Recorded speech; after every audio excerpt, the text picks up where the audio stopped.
सृष्टि बचपन से ही दिखने में सुंदर नहीं थी, लेकिन अमीर बाप की बेटी सृष्टि पर उसकी माँ जान छिड़कती। मेरी बेटी कितनी प्यारी है, भगवान सबको सृष्टि जैसी बेटी दे। सृष्टि धीरे धीरे बड़ी होती है। एक दिन सृष्टि की सहेली कहती है, तू दिखने में कितनी अजीब सी है, लेकिन मैं जानती हूँ हम सब में सबसे अच्छी शादी तो तेरी ही होगी। तेरे पापा अमीर जो है। और बता नहीं सकते यार, दहेज तो हर कोई देता है, ये क्या ज्यादा ले जाएगी अपने पति के लिए? अरे बड़े शहर में कोठी है इसके पापा की। अरे पापा की है ना, कौन सी इसकी है? इसकी होती तब तो कोई भी लड़का इससे शादी कर लेता। अरे पापा की मतलब पापा की है तो मेरी ही है ना? किसने कहा? अब तेरी तो तब होगी ना जब तेरा भाई ना हो। वैसे भी शादी के बाद सारी प्रॉपर्टी भाई के नाम होती है।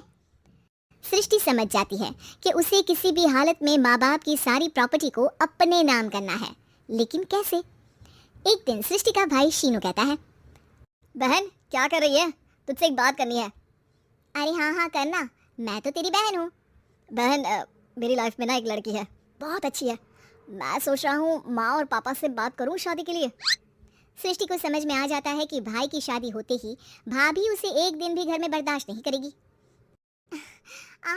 क्या बात है भाई, बताना कौन है वो?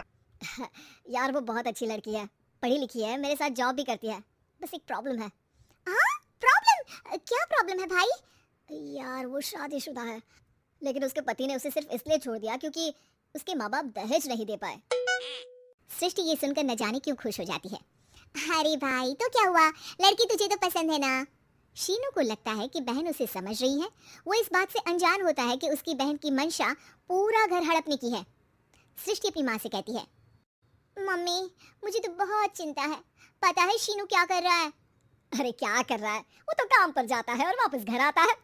नहीं ना माँ, वो यही तो नहीं कर रहा, बाकी सब कर रहा है। आपको पता है उससे प्यार है, और वो भी एक शादीशुदा लड़की से। ये क्या हो गया? मैं सोसाइटी में क्या मुंह दिखाऊंगी? अरे तेरे पापा तो यही कहेंगे कि मैंने ही उसे बिगाड़ दिया है। माँ देखो, मेरी बात मानो, पापा पर भी विश्वास करने की जरूरत नहीं है। अब आप ही बताओ, पापा इतनी देर घर के बाहर रहते हैं क्यों, बोलो? अरे बेटा वो तो नौकरी करते हैं ना। तू बहुत भोली है माँ, पापा का ऑफिस तो 7 बजे खत्म हो जाता है, लेकिन देखो कितनी देर से आते हैं। अरे नहीं नहीं बेटा, ऐसी कोई बात नहीं है।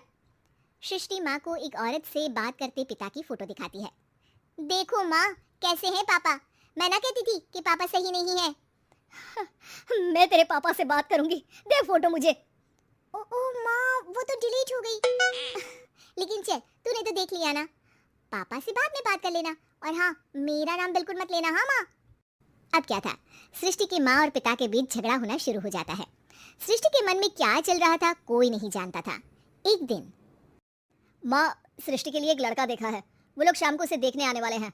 और हाँ माँ एक खुशखबरी, मैं और पापा मिलकर एक नया बिजनेस ट्राई कर रहे हैं। शाम को लड़का आता है, सांवले रंग का। सृष्टि को तो बिल्कुल भी पसंद नहीं आता। लड़की की माँ कहती है, लड़की का चेहरा तो कोई खास नहीं, लेकिन अगर मेरे बेटे को आप लोग सेटल कर दें तो मैं उसकी शादी आपकी बेटी से करवा दूं। सृष्टि को लड़का बिल्कुल पसंद नहीं था, उसे भाई पर गुस्सा आ जाता है। लड़के वालों के जाने के बाद कहती है, माँ देखा शीनू मेरे लिए कैसा लड़का लेकर आया, न दिखाने लायक न सुनने लायक, सेटल भी नहीं, वो भी हम करे। अरे माँ मैं जानती हूँ ये मेरी शादी किसी भी घर में क्यों करवाना चाहता है। अरे कैसी बात कर रही है बहन, तूने तो देखा ना, लड़के को मैंने ही मना कर दिया तुझसे शादी के लिए। जिसने लड़का बताया था उसने उसकी बहुत तारीफ की थी। बात आई गई हो जाती है, लेकिन सृष्टि का मन शांत नहीं होता। क्या करूं कुछ समझ में नहीं आ रहा। मेरी शादी हो गई तो ये लोग पूरी प्रॉपर्टी शीनू के नाम कर देंगे, मेरे हाथ तो कुछ लगेगा ही नहीं। तभी सृष्टि को आइडिया आता है, वो किसी वकील को फोन करती है। जी देखिए, अगर आपके मम्मी पापा का तलाक हो जाता है तो आपके पिता की आधी प्रॉपर्टी आपकी माँ के नाम हो जाएगी, फिर उसे वो किसी को भी दे सकती है। सृष्टि अब माँ को बेटे के खिलाफ भरती है। माँ शीनू पर नजर रखा करो, वो जिस लड़की के प्यार में है ना वो शादीशुदा है। यहाँ आएगी सारा पैसा रुपया जमीन जायदाद सब हड़प लेगी। पापा का भी हाल तुमसे छुपा नहीं है, ऐसा ना हो कि मैं और आप एक दिन सड़क पर भीख मांगे। हे भगवान, मैं तो जीते जी मर जाऊंगी अगर ऐसा हो गया तो। ऐसा हो गया नहीं माँ, ऐसा ही होगा। अभी समय है, आगे का सोच लो। मैं तो कहती हूँ पापा से आधी प्रॉपर्टी लेकर अलग हो जाओ। पापा की आधी प्रॉपर्टी भी हम लोगों को अगर मिल जाती है ना तो अगले 7 जन्म सफल समझो। बेचारी माँ बेटी के कहने पर पति से तलाक लेकर अलग हो जाती है। सृष्टि अब पैसों से गाड़ी और अपने दूसरे महंगे शौक पूरे करने लगी। उसके दोस्त भी उसके पैसे इस्तेमाल करते। सृष्टि, कल तुम कहाँ थी? मैं सारा दिन घर पर अकेली थी। तो मैं क्या करूं? मैंने ठेका तो नहीं लिया है ना तुम्हें संभालेगा। माँ को सृष्टि से ये उम्मीद नहीं थी। वो बैठकर रोने लगती है। वहीं उसका पति यानी कि सृष्टि के पिता आ जाते हैं।